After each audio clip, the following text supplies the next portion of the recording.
आखिर कब तक आखिर कब तक इस देश का भारतीय मुसलमान अपने ऊपर हो रहे अत्याचारों के न्याय पाने के लिए, अपनी बच्चियों के खींचे हुए हिजाब को बचाने के लिए, अपने लोगों को दूसरे कारण बता के, गलत कारण बताकर मॉब लिंचिंग में हत्या करने के बाद, अपने घरों पर चलते हुए बुलडोजर देखने के बाद, आखिर कब तक इस देश का मुसलमान किसी राजनीतिक दल के नेता के चौखट पर जाकर अपना माथा रगड़ेगा और भीख मांगता दिखाई देगा?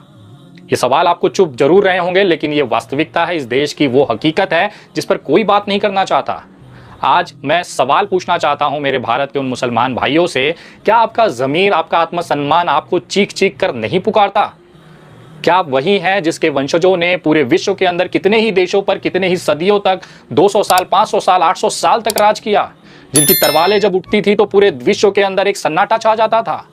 आज उन्हीं के वंशजों को मैं देखता हूं एकदम दयनीय में, हाथ में कटोरा लेकर अपने ऊपर दया की नेताओं के सामने भीख मांगते हुए। कहां गया वो इंसान जो मर्द मुजाहिद कहा जाता था? कहां गए वो मुसलमान जो किसी वक्त में अपने साम्राज्य के लिए, अपने ताकत के लिए, अपने हिम्मत के लिए जाने जाते थे? आज भारत का मुसलमान दर दर की ठोकरें खा रहा है। अपने सामने अपनी बेटियों के हिजाब खींचे जाने पर भी उन नेताओं के सामने गिड़गिड़ा रहा है जिसको उसने बनाया है। आखिर ऐसी क्या मजबूरी है हमारे देश के मुसलमानों की जो आज किसी न किसी राजनीतिक दल, किसी न किसी चेहरे के जो पैर है उसके तलवे चाटते हुए दिखाई देता है? माफ़ करिएगा मेरे शब्दों के लिए, लेकिन यह हकीकत है।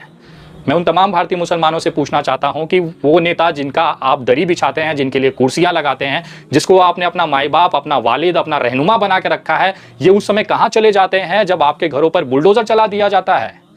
उस समय ये कहाँ चले जाते हैं जब आपके कौम के एक लड़के को झूठे मामले में पेड़ से बांधकर सैकड़ों की भीड़ मॉब लिंचिंग कर देती है?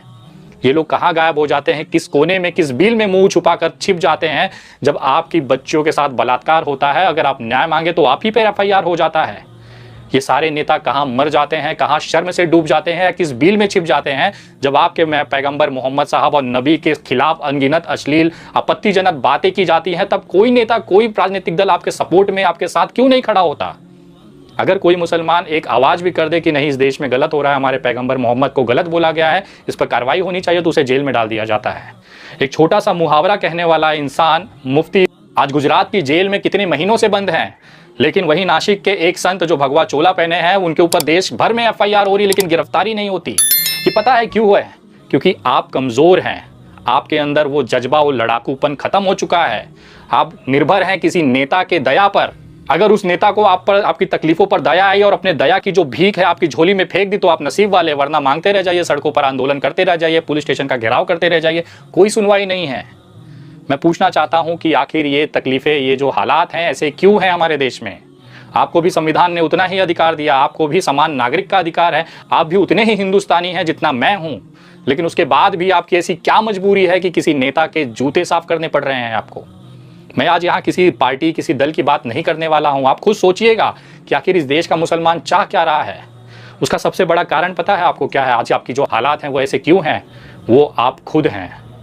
मैं पिछले कितने ही सालों से मेरे देश के मुसलमानों के लिए आवाज़ उठाते रह रहा हूँ। मेरा कोई इसमें कोई एजेंडा नहीं है, ना मेरा कोई स्वार्थ है।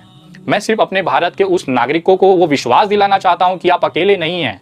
मैं हमेशा से आपका हाथ पकड़कर खड़ा रहा, डटकर मुकाबला किया, जेल गया, एफआईआर हुई, बहुत सारे बार हमले हुए, गोलियां चली, उसके बावजूद भी मेरा विश्वास नहीं डगमगाया, लेकिन आपका विश्वास छोटा सा एक नेता डगमगा के चला जाता है। आखिर क्यों? आप खुद वो सक्षम लोग हैं जो आपस में अपना रहनुमा बना सकते हैं, लेकिन जैसे ही आपके बीच में से कोई नेता बनकर आपकी आवाज़ उठाने लगेगा, आप सब मिलकर उसका पैर खींच लेंगे। आपको पता है आज देश के अंदर जो विपक्ष है वो आपके साथ क्यों नहीं खड़ा होता? क्योंकि उसे पता है कि ये कहाँ जाएगा। ये हमारे अलावा इसका कोई माई बाप नहीं है। अगर हम भी हाथ नहीं देंगे तो इसका कोई आगा पीछा नहीं है। आज ये कॉन्फिडेंस विपक्षी दलों को क्यों है? सिर्फ आपकी वजह से, क्योंकि आप लोगों ने उनके अंदर ये विश्वास दिलाया है कि तुम ही माँ हो, तुम ही बाप हो, तुम्हारी हमारे खुदा हो, तुम ही हमारे भगवान हो, जो हो, तुम अगर हमारी सुरक्षा करोगे तो हम तुम्हारे संरक्षण में जिंदा रहेंगे, वरना हमारा कोई नहीं है। क्या कभी विपक्षी दलों से आपने कॉलर पकड़कर पूछने की हिम्मत की है कि मेरे घर पे बुलडोजर चल रहा है, तू क्या कर रहा है? कभी आपने किसी भी नेता, विपक्षी दलों को जिसको आप वोट देते हैं उसका कॉलर पकड़कर पूछा है कि मेरी बेटी का हिजाब खींचा जा रहा है, बता तू क्या कर रहा है? जब सवाल पूछना आता है तो आपके जीभ पर, आपके मुंह पर ताले लग जाते हैं। पता है क्यों है ये सब? ये हालात क्यों पैदा हो रहे हैं? क्योंकि कोई भी मुसलमान किसी दूसरे मुसलमान को ताकतवर या फिर आगे बढ़ते देखना ही नहीं चाहता है। शायद यही कारण है कि 70 साल बाद भी आज आपका एक रहनुमा नहीं है गिन चुनकर ओवैसी और बाकी ऐसे लोग उठते हैं, लेकिन उसको भी भाजपा की बी टीम बता दिया जाता है। अगर मैं देश के 14% मुसलमानों से यानी कि 25 करोड़ आबादी से अगर पूछूं कि ओवैसी और एमआईएम को भाजपा की बी टीम का तबका किसने दिया है, तो शायद ही कोई मुसलमान बता पाएगा। गूगल कर लीजिएगा। भारतीय जनता पार्टी की बी टीम एमआईएम और ओवैसी है। ये स्टेटमेंट देने वाले विपक्षी दल है जिस इंडिया अलायंस है, जिसका आप आज पैर पकड़कर उसकी दया की भीख पर जिंदा हैं। ये प्रोपोगेंडा चलाया ही इसीलिए जाता है कि मुसलमान एकजुट न रह पाए। आपके कौम के अंदर वो ताकत है, पूरा देश की इकोनॉमी वो चलाते हैं, मेहनत करते हैं, मजदूरी करते हैं, जिस क्षेत्र में है वहाँ पर अपना पूरा जी जान लगा देते हैं, लेकिन हार जाते हैं केवल एक जगह, राजनीति में। जी, राजनीति वो जगह है जहाँ पर आपकी तकदीर लिखी जाती है, लेकिन उसके बावजूद भी आप अपना रहनुमा नहीं बना पा रहे हैं। आपको किसी अखिलेश यादव, किसी ममता बनर्जी, किसी राहुल गांधी की जरूरत पड़ती है, और वो उस समय गायब हो जाते हैं जब आपके घरों पर बुलडोजर चलती हैं, आपके बिटिया का हिजाब खींचा जाता है। क्या फ़ायदा ऐसे नेता का जो आपके मुसीबत में ही ना दिखाई दे। अपने बीच से नेता पैदा करिए, रहनुमा पैदा करिए, और वादा है मेरा, अगर आपने ये बदलाव अपने अंदर लाया, अपने अंदर ये एकजुटता लाई ना, इस देश के अंदर कभी भी मुसलमानों को लेकर कोई अपशब्द नहीं कह पाएगा। इतनी औकात की, इतनी हिम्मत किसी के अंदर नहीं है, चाहे वो नेता हो, चाहे वो संत हो, चाहे सोशल मीडिया पर बैठने वाले ये 2 रुपए के भड़वे टट्टे हों। किसी की इतनी औकात नहीं होगी कि आपके नबी, आपके मोहम्मद के खिलाफ एक शब्द भी बोल पाए। लेकिन वो इसी के लिए बोल पाते हैं क्योंकि आप अपने अंदर से कमज़ोर हैं, टूटे हुए हैं, बिखरे हुए हैं। एक दूसरे का हाथ पकड़िए, मजबूती से, लीगल तरीके से, संविधान के दायरे में रहकर अपने आप को मजबूत करिए। अगर कोई मुसलमान आगे जा रहा है तो उसको ताकत दीजिए, उसके हाथ को मजबूत करिए, ना कि उसके पैर को खींचिए। लेकिन इस पूरी दुनिया के अंदर अगर आप सबसे बड़ी चीज़ देखेंगे तो आप खुद अपने खुदा से दूर हो चुके हैं। अगर मैं आज पूछूं कि कितने लोग ऐसे हैं जो 5 वक्त की नमाज पढ़ते हैं, तो बहुत गिने चुने चुनिंदा हाथ ऊपर उठेंगे कि हम 5 वक्त के नमाजी हैं, बाकी सब लोग बाहर हैं। जिस खुदा ने, जिस ऊपर वाले ने आपको पूरी दुनिया दी, पूरी ताकत दिया, आपको अच्छा परिवार दिया, रहन सहन दिया, निवाला दिया, पेड़ दिया, ऑक्सीजन दिया, आकाश दिया, धरती दिया, उसका एक शुक्रिया अदा करने का आपके पास वक्त नहीं है। एक शुक्रान की नमाज होती है, शुक्रिया की नमाज होती है, वो आज तक बहुत कम मुसलमान को पता होगा कि इस तरह की नमाज में शुक्रिया भी अदा किया जाता है उस ऊपर वाले का जिसने ये ज़िंदगी दी, ये सारा सब कुछ उसी का दिया है। मैं पूछना चाहता हूँ, कभी आपने गौर किया है? मैं एक ब्राह्मण हिंदू हूँ, लेकिन मुझे ये पता है कि अपने भगवान को खाने के एक निवाले से पहले हाथ जोड़कर, थाली में हाथ जोड़कर उनको प्रणाम करके धन्यवाद दिया जाता है कि हे प्रभु, तूने आज ये अन्न मेरे पेट में निवाला बन के भेजा है, उसके लिए तेरा लाख लाख शुक्रिया। लेकिन कितने मुसलमान ऐसे हैं जो अपने नबी, अपने मोहम्मद, अपने अल्लाह को धन्यवाद कहते हैं कि तूने ये ज़िंदगी दी, ये निवाला दिया। आप नमाज से दूर होते जा रहे हैं, आप दीन से दूर होते जा रहे हैं, और यही कारण है आपकी बर्बादी का। आज जब मैं नाइट क्लबों में जाता हूँ तो पता है वहाँ पे 60% मुस्लिम लड़के आते हैं, लड़कियाँ आती हैं पार्टी करने, और वो दारू पी रहे हैं। जिस दारू को इस्लाम में, कुरान में हराम बताया गया है, उसकी नई जनरेशन आज अपने आप को पार्टी और दारू पीने में अपने आप को गौरवान्वित महसूस करता है। हाथ में दारू का ग्लास, शरीर के अंदर दारू, उसके बाद आप कहते हैं कि नहीं हम मुसलमान हैं। जिसका ईमान ही नहीं बचा, जिसको कुरान पर विश्वास नहीं, जिसको अपने अल्लाह के बताए हुए रास्ते पर विश्वास नहीं, वो किस तरह का मुसलमान है भाई?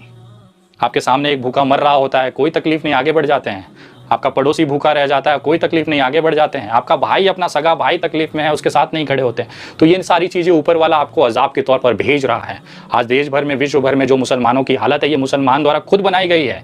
आप जब अपने अल्लाह से दूर होंगे, अपने नमाज से दूर होंगे, अपने दीन से दूर होंगे, अपने अंदर बताए हुए कुरान के उन तमाम तरीक़ों से दूर होंगे, तो ऊपर वाला तो बदला लेगा ही। आज गाज़ा की हालत देख लीजिए, तमाम विश्व के अंदर चाइना की हालत देख लीजिए, मुसलमान कत्लेआम किया जा रहा है। उसका कहीं ना कहीं कारण आप खुद हैं। जिस दिन आप अपने अंदर ये चीज़ें नहीं महसूस कर पाएंगे, तब तक ये बदलाव हो ही नहीं सकता। आपको कोई भी नेता जूते से मार के चला जाएगा, आप कुछ नहीं कर पाएंगे। पहले आप अपना दीन और अपना ईमान मजबूत करिए, उसके बाद अपने पार्टी, अपने लोग, अपने नेताओं को आप खड़ा करिए, उन्हें मजबूत करिए, चाहे किसी भी दल से हो। हमारे बीच का नेता हमारा होना चाहिए, उसको आगे बढ़ाइए, तब कहीं जाकर आप लोग एक मजबूत स्थिति में भारत के अंदर आएंगे। अन्यथा अगला 20 साल 50 साल तो मैं अंधेरे में ही देख रहा हूँ कि भारत के जो मुसलमान हैं वो या तो राहुल गांधी के दया की भीख पर पलेंगे या अखिलेश यादव की भीख पे पलेंगे। लेकिन ये दोनों ही नेता उस समय नहीं दिखाई देते जब आपको सही में ज़रूरत होती है। तो नेता अपने बीच का पैदा करिए, अपने लोगों के बीच का करिए, ताकि आपके मुसीबत में आपके साथ खड़ा रह सके। मैं ये बातें इसलिए कह रहा हूँ क्योंकि मैं लगातार देश के अंदर देख रहा हूँ मेरे जो मुसलमान भाई हैं उनका आत्मविश्वास टूटता जा रहा है। उनको अब ये लगने लग गया है कि हमारे साथ यही होना लिखा हुआ है, हम कुछ नहीं बदलाव कर सकते। अरे एक छोटी सी चिंगारी, एक क्रांति पैदा करिए अपने लोगों के बीच, हाथ पकड़िए तो सही एक दूसरे का। देखिए बदलाव कैसे नहीं आता। बिना लाठी, बिना बंदूक, बिना गोली के भी एक सफ़ेद कपड़ा पहना, धोती और ऊपर एक तन ढका हुआ नंगा इंसान, जिसे हम महात्मा गांधी कहते हैं, 200 साल राज किए हुए अंग्रेजों को खदेड़ के भगा सकता है। आप लोग तो वैसे भी इतने मजबूत हैं, आपस में एक दूसरे के साथ जुड़े हैं, बस एक दिल की एक जो परिस्थिति है, दिल का एक सोच है, दिमाग का एक जो सोच है, उसे बदलने की कोशिश है। जिस मस्जिद के अंदर आप एक साथ खड़े होते हैं, गरीब भी आपके बगल में है, फ़कीर भी आपके बगल में है, एक साथ नमाज अदा करते हैं, वही भावनाएं आप बाहर क्यों नहीं लाते?